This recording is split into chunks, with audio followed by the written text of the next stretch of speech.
السلام علیکم ورحمۃ اللہ وبرکاتہ۔ کیسے ہیں آپ سب؟ میں امید کرتی ہوں آپ ایمان اور صحت کی بہترین حالتوں میں ہوں گے انشاءاللہ۔ اللہ تعالیٰ ہماری طرف ہر آنے والے شر کو خیر میں بدل دیں۔ آج کا جو ہمارا سبق آیت نمبر سورۃ یوسف آیت نمبر 85 سے ہم شروع کریں گے۔ نحمدہ و نصلی علی رسولہ الکریم، اما بعد فاعوذ باللہ السمیع العلیم من الشیطان الرجیم من ہمزہ ونفخہ ونفثہ۔ بسم اللہ الرحمن الرحیم۔ اللہم صلی علی محمد وعلی آل محمد کما صلیت علی ابراہیم وعلی آل ابراہیم انک حمید مجید۔ اللہم بارک علی محمد وعلی آل محمد کما بارکت علی ابراہیم وعلی آل ابراہیم انک حمید مجید۔ رب اجعلنی مقیم الصلاۃ ومن ذریتی ربنا تقبل دعاء ربنا اغفر لی ولوالدی وللمؤمنین یوم یقوم الحساب۔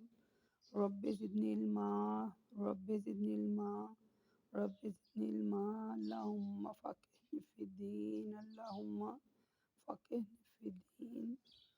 قال انما اشکو بثی وحزنی الی اللہ واعلم من اللہ ما لا تعلمون۔ اللہ تعالیٰ کہتے ہیں آیت نمبر 85 سے ہم نے پڑھنا ہے۔ قالوا تعالی اللہ تفتأ تذکر یوسف حتی تکون حراسا او تکون من الحالکین۔ اللہ تبارک و تعالیٰ کہتے ہیں بیٹے کہنے لگے اللہ کی قسم یوسف کو یاد کرتے کرتے یا تو آپ اپنے آپ کو گلا ڈالیں گے یا ہلاک ہو جائیں گے۔ یعقوب علیہ السلام نے کہا اپنے رنج اور غم کی فریاد اللہ سے کرتا ہوں اور اللہ ہی کی طرف سے وہ باتیں جانتا ہوں جو تم نہیں جانتے۔ اے میرے بیٹو جاؤ اور یوسف اور اس کے بھائی کی خبر معلوم کرو۔ اللہ کی رحمت سے نا امید نہ ہو۔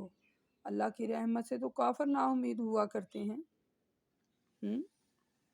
یعنی ان آیات میں ہم نے پیچھے پڑھا کہ جب حضرت یوسف علیہ السلام سے وہ نا امید ہو گئے تھے تو انہوں نے سمجھ لیا کہ یوسف ان کے بھائی کو نہیں چھوڑیں گے، تو وہ ان سے علیحدہ ہو کر خفیہ مشورہ کرنے لگے کہ ہم سب بھائیوں میں سے ایک بندہ یہاں رہ جاتا ہے تو حضرت یعنی جو بنیامین تھے ان کو ساتھ لے جاتے ہیں، مگر حضرت یوسف یہ نہیں چاہتے تھے، وہ چاہتے تھے کہ وہ اپنے بھائی کے ساتھ رہیں۔ انہوں نے اپنے بھائی کو بتایا کہ میں تمہارا بھائی ہوں یوسف اور یہ ہمارے بھائی ہیں، تو میں نے تمہیں اس لیے یہ یہاں رکھا ہے۔ یعنی وہ انہوں نے جو اپنا وہ جو پانی پینے والا کٹورا تھا ان کے سامان میں رکھا تھا نا، تو وہ اسی وجہ سے تھا کہ یہ ہمارے پاس رہ جائیں۔ تو انہوں نے کہا جائیں، جا کر یعنی کہ اپنے بتائیں انہیں کہ اس نے چوری کی تھی۔ یعنی وہ اس وقت رواج تھا کہ جو بندہ چوری کرتا تھا، جس بندے کے پاس سے مال برآمد ہو جاتا تھا اس کو اپنا غلام بنا لیا جاتا تھا۔ حضرت یعقوب علیہ السلام کو امید تھی کہ وہ سب ان کے پاس آ جائیں گے۔ انہیں علم تھا کہ جو خواب یوسف علیہ السلام نے بچپن میں دیکھا ہے اس کی تعبیر ضرور واقعہ ہوگی، ٹھیک ہے۔ وہ اپنے وسیع علم کی بنا پر رنج و غم کے باوجود بھی مطمئن تھے نا، انہیں پتہ تھا کہ وہ جو حضرت یوسف علیہ السلام نے خواب دیکھا ہوا ہے وہ پورا ہو کر ہی رہے گا، ٹھیک ہے۔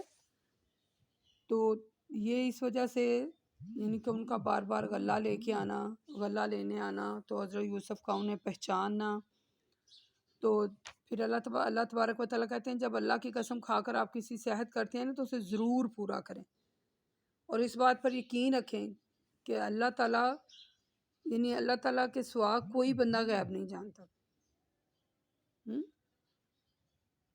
یعنی یعقوب علیہ السلام نے اپنے بیٹوں کے بیان کو جعلی قرار دیا، حالانکہ بیٹوں نے سچ بیان کیا۔ اپنے رب سے اپنے غم اور رنج کی شکایت کیا کریں بس، اور اس کی رحمت سے نا امید نہ ہوا کریں۔ فَلَمَّا دَخَلُوا إِلَيْهِ قَالُوا يَا أَيُّهَا الْعَزِيزُ۔ پھر آگے اللہ تبارک و تعالیٰ کہتے ہیں وہ لوگ وہاں سے روانہ ہو گئے، پھر جب یوسف کے پاس پہنچے تو کہنے لگے اے وزیر، ہم اور ہمارے اہل و عیال بڑی تکلیف میں ہیں، جو تھوڑا بہت سرمایہ ہمارے پاس تھا ہم لے آئے ہیں، آپ اس کے عوض ہمیں غلے کا پورا پیمانہ بھر دیں اور کچھ ہم کو صدقہ بھی دیں، اللہ صدقہ دینے والوں کو بہت ثواب دیتا ہے۔ یوسف نے کہا، تمہیں معلوم ہے جب تم نادان تھے تم نے یوسف اور اس کے بھائیوں کے ساتھ کیا کیا؟ انہوں نے کہا، آپ یوسف ہیں؟ یوسف نے کہا، ہاں میں یوسف ہوں، یہ میرا بھائی ہے۔ اللہ نے ہم پر بڑا احسان کیا ہے، اور جو شخص بھی تقوی اختیار کرتا ہے اور صبر اور استقامت کے ساتھ نیکیاں کرتا ہے تو اللہ نیکی کرنے والوں کو اجر کو ضائع نہیں کرتا۔ یہ اب آیت میں اس کا ترجمہ دوبارہ پڑھتی ہوں۔ مجھے جو آیتیں میرے دل کو چھو لیتی ہیں، جو میرے دل میں اتر جاتی ہیں اور جن سے میرا جسم کانپتا ہے اور پھر میرا ایمان اور پکا ہی ہوتا چلا جاتا ہے، میرا دل ہے میں انہیں بار بار پڑھوں اور بار بار دل کرتا ہے پڑھتی رہوں۔ جیسے یہ آیت میں مجھے سبق یہ سیکھنے کو ملا، جو شخص بھی تقوی اختیار کرتا ہے اور صبر اور استقامت کے ساتھ نیکیاں کرتا رہتا ہے تو اللہ نیکی کرنے والوں کے اجر کو ضائع نہیں کرتے۔ اللہ تعالیٰ نیکی کرنے والوں کے اجر کو ضائع نہیں کرتے۔ دیکھیں کتنا سکون محسوس ہوا ہے کہ تقوی اختیار کریں اور صبر و استقامت کے ساتھ نیکیاں کریں۔ آگے پڑھتے ہیں۔ بھائیوں نے کہا، اللہ کی قسم، اللہ نے آپ کو ہم پر برتری عطا فرمائی اور بے شک ہم غلطی پر تھے۔ یوسف نے کہا، آج تم پر کوئی ملامت نہیں، اللہ تمہیں معاف فرمائے اور تمام رحم کرنے والوں سے زیادہ رحم کرنے والا ہے۔ یہ میری قمیض لے جاؤ اور اس کو میرے والد کے چہرے پر ڈال دو اور وہ یعنی کہ اور انہیں نظر آنے لگ جائے گا، پھر تمام اہل عیال کو جاؤ اور میرے پاس لے آؤ۔ یعنی حضرت یوسف علیہ السلام نے اپنا کرتا دیا، آپ کے باپ جو تھے وہ رو رو کر اندھے ہو گئے تھے، ان کو نظر نہیں تھا تھا آپ کی جدائی میں انہوں نے اتنا غم بہت زیادہ، یعنی کہ بہت زیادہ انہوں نے غم آپ کی جدائی برداشت کی اور آپ کے غم میں اتنا روئے کہ اندھے ہو گئے۔ تو پھر حضرت یوسف علیہ السلام اور ان کے بھائیوں کو جب ساری حقیقت سے آگاہ ہو گئے تو حضرت یوسف علیہ السلام نے کہا، یہ میرا کرتا لے جاؤ اور یعنی ابا جان کے چہرے پر ڈالنا تو ان کی یعنی بینائی جو ہے وہ واپس آ جائے گی۔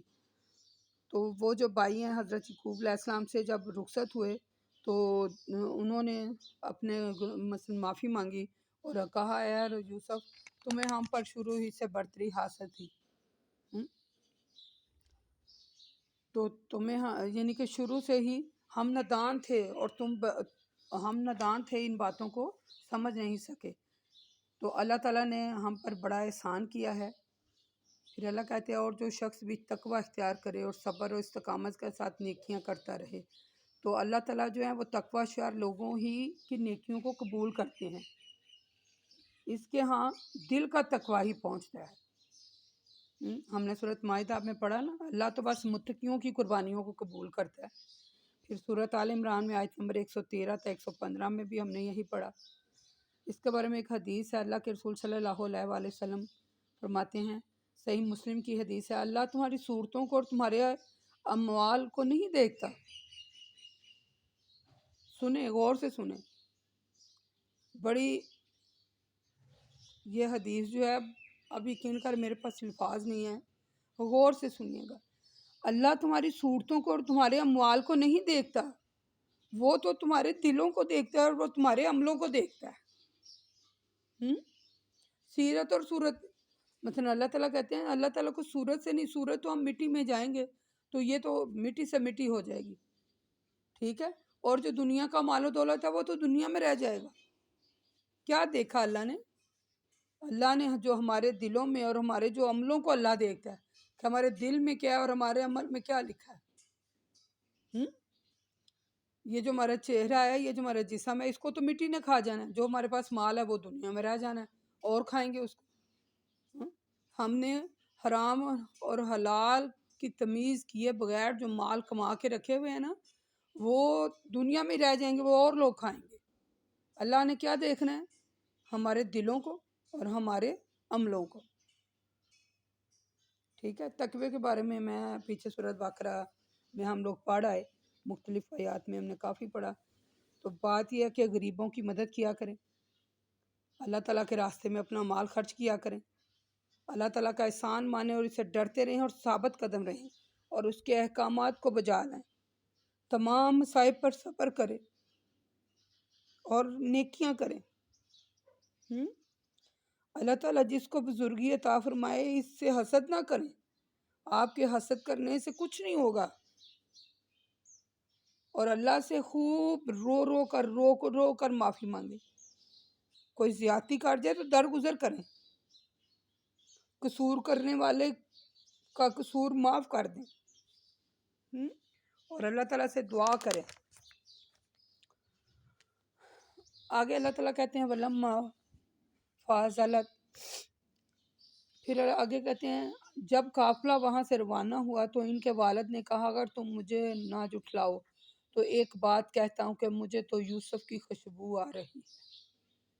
قالوا تاللہ انک لفی ضلالک القدیم فلما ان جاءک بشیر القہ علی وجہہ فارتدوا بصیرا قال علم اقل لکم انی اعلم من اللہ ما لا تعلمون۔ یہ جو لفظ ہے نا بصیرن، قال علم، پڑھ لیتے ہیں آگے پھر بیان کرتی ہوں۔ قالوا یا ابانا استغفر لنا ذنوبنا ان كنا خاطئین قال سوف استغفر لکم ربی انہ هو العزیز الرحیم۔ اللہ تعالیٰ ان آیات میں کہتے ہیں کہ گھر والوں نے کہا اللہ کی قسم آپ تو ابھی تک ایسی پرانی غلطی میں بھی مبتلا ہیں۔ پھر جب یوسف کی بشارت دینے والے یعقوب کے پاس پہنچا تو اس نے یوسف کی قمیض کو حضرت یعقوب علیہ السلام کے چہرے پر ڈال دیا۔ قمیض کا چہرے پر ڈلنا ہی تھا کہ وہ یعنی ان کی جو بنائی تھی واپس آ گئی۔ یعقوب نے کہا میں نے نہیں کہا تھا کہ اللہ کی طرف سے جو علم مجھے ملا ہے تم اسے نہیں جانتے؟ بیٹوں نے کہا ہمارے ابا جان اللہ سے ہمارے گناہوں کی مغفرت کے لیے دعا کیجیے، بے شک ہم غلطی پر تھے۔ یعقوب نے کہا میں اپنے رب سے تمہارے لیے مغفرت کی دعا کروں گا، وہ بڑا معاف کرنے والا اور رحم والا ہے۔ اللہ تعالیٰ فرماتے ہیں نا ان آیات میں کہ جب وہ قافلہ یوسف علیہ السلام سے رخصت ہو کر روانہ ہوا تو گھر آئے جب تو انہوں نے یعقوب نے کہا حضرت یعقوب علیہ السلام نے کہا مجھے تو ایسے یوسف کی خوشبو آ رہی ہے۔ تو ان کے گھر والوں نے کہا آپ تو کتنا عرصہ گزر گیا تو آپ اسی غلط فہمی میں مبتلا ہیں۔ تو جب وہ گھر آئے اور انہوں نے اپنی قمیض حضرت یوسف علیہ السلام کے چہرے مبارک پر ڈالی تو ان کی بنائی جب واپس آ گئی تو ان کا چہرہ جو تھا وہ صاف شفاف ہو گیا، پھر دوبارہ یعنی انہیں نظر آنے لگ گیا۔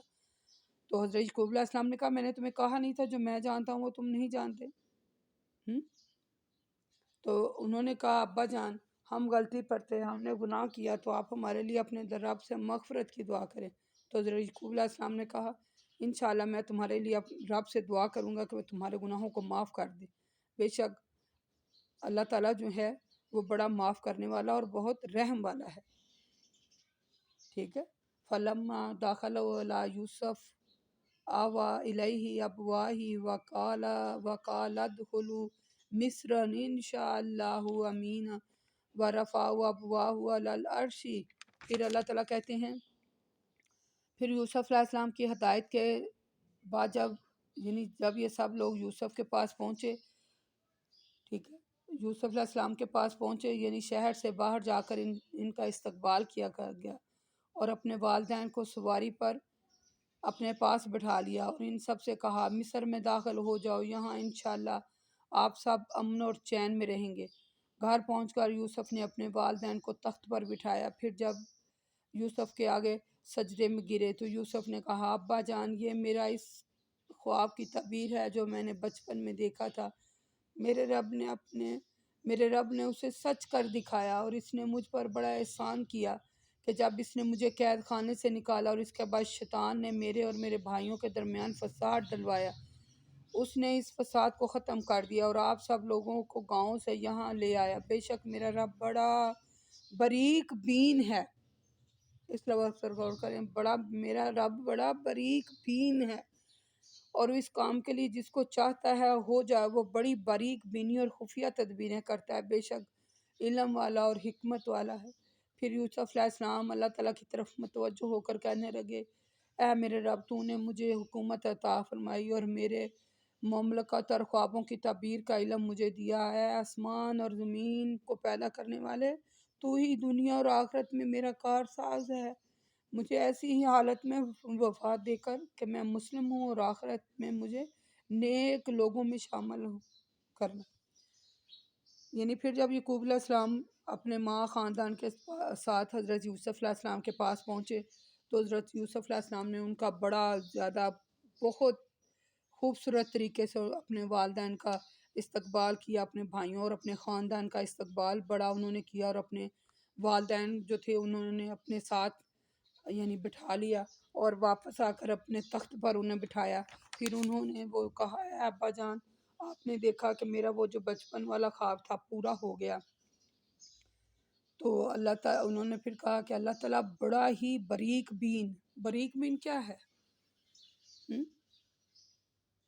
باریک بین کیا ہے؟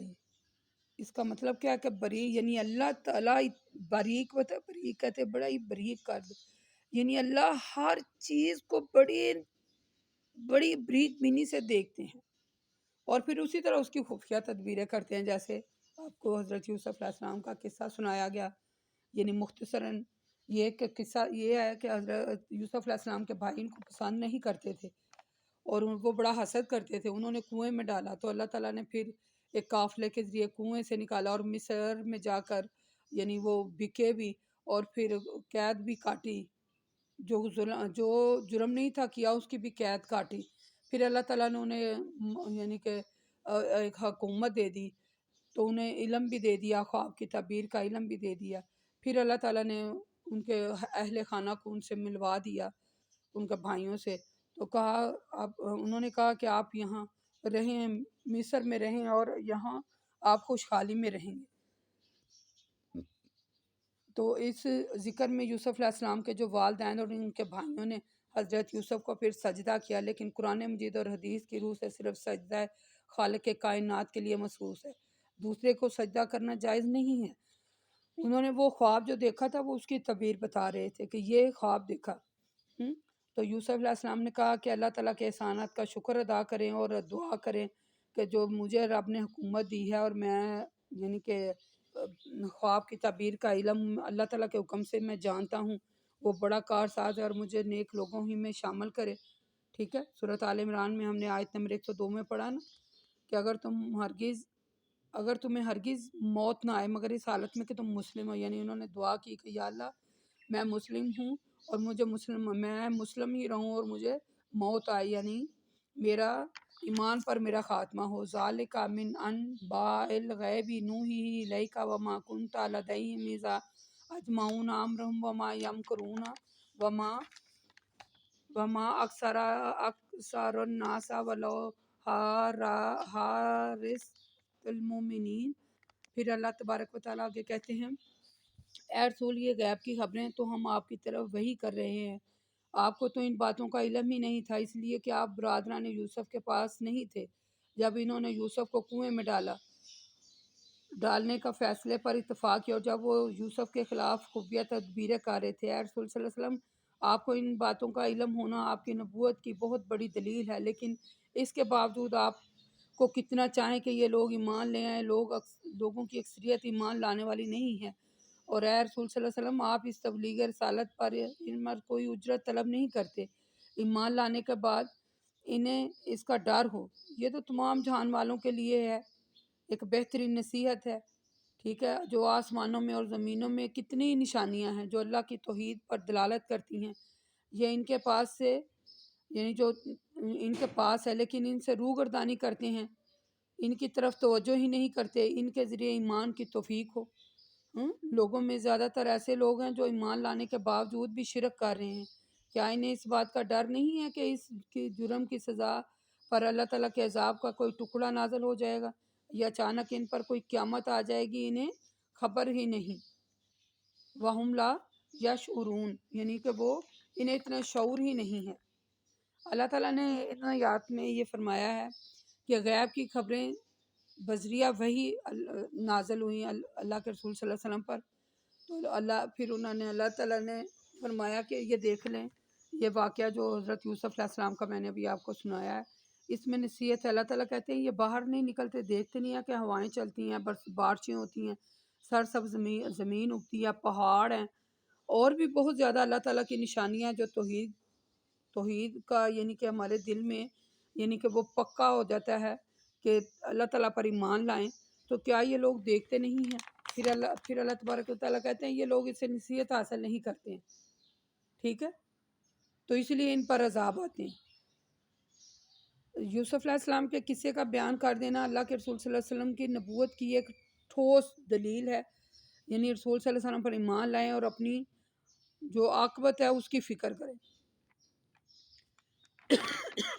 کل ہذہ سبیلی، اور اے رسول صلی اللہ علیہ وآلہ وسلم کہہ دے میرا راستہ تو یہ ہے کہ میں اللہ کی طرف دعوت دیتا ہوں، میں اور میری پیروی کرنے والے سمجھ بوجھ کے ساتھ اس پر قائم رہیں۔ اللہ شرک سے پاک ہے اور اس میں اور اللہ تعالیٰ شرک سے پاک ہیں۔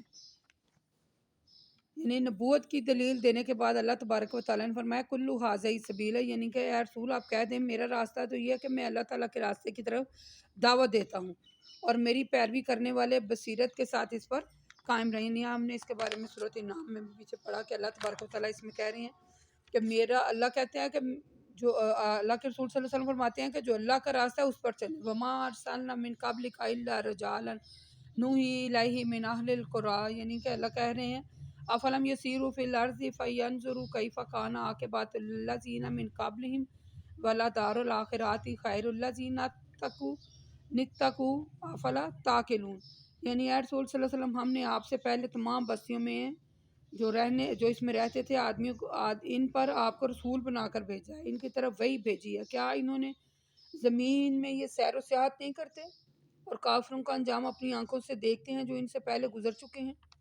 آخرت کا جو گھر ہے وہ صرف متقیوں کے لیے ہے۔ آپ سے پہلے جتنے بھی رسول آئے ہیں وہ استقامت کے ساتھ تبلیغ کرتے رہے، حتیٰ کہ ایک وقت ایسا بھی آیا کہ وہ کفار کے ایمان لانے کے بعد مایوس ہو گئے، ٹھیک ہے، تو کفار نے مثلا مایوس ہو گئے جب وہ اللہ تعالیٰ کہہ رہا ہے کہ جب تم سے پہلے بھی جو رسول آئے تھے نا رسول صلی اللہ علیہ وسلم، آپ سے پہلے جو رسول آئے ہیں وہ بھی تبلیغ ہی کرتے رہے اور جب ان کی بات نہیں مانی گئی تو وہ مایوس ہو جاتے تھے، ٹھیک ہے۔ کفار یعنی رسول صلی اللہ علیہ وسلم کی جو نصرت الہی کا یعنی کہ اللہ کے رسول جو صلی اللہ علیہ وآلہ وسلم ہیں، اللہ کے حکم سے ان پر وحی ہوتی تھی اور وہ وہی بات کہتے تھے جو کہ اللہ تعالیٰ کہتے تھے۔ تو پھر جو شخص ان باتوں پر یقین رکھتا ہے، توحید کا اقرار کرتا ہے، وہ دیکھتا ہے اور سمجھتا ہے تو وہ اللہ کے عذاب سے بچ جاتا ہے۔ تو پھر مجرم اللہ تعالیٰ کہتے ہیں جو بات کو سمجھتے نہیں ہیں، جو جھٹلاتے ہیں، تو پھر ان کا یہی انجام ہوا کرتا ہے۔ یہ لوگوں کے قصے میں عقل والوں کے لیے نشانیاں ہیں۔ اس میں قرآن پاک ایسا کلام نہیں ہے جو اپنی طرف سے بنایا گیا، بلکہ یہ اللہ کا کلام ہے اور اس سے آنے والی جو کتابیں پہلی کتابیں تھیں ان میں بھی ذکر تھا، ٹھیک ہے۔ تو اللہ تعالیٰ ہمارے لیے اس میں آسانیاں پیدا کرے اور اللہ تعالیٰ سے دعا ہے یا اللہ پاک ہمارے لیے آسانیاں پیدا کر اور ہمیں سمجھ بوجھ عطا کر اور ہمیں عمل کرنے والا بنا دے۔ وقول قولی ھذا استغفر اللہ آمین ثم آمین۔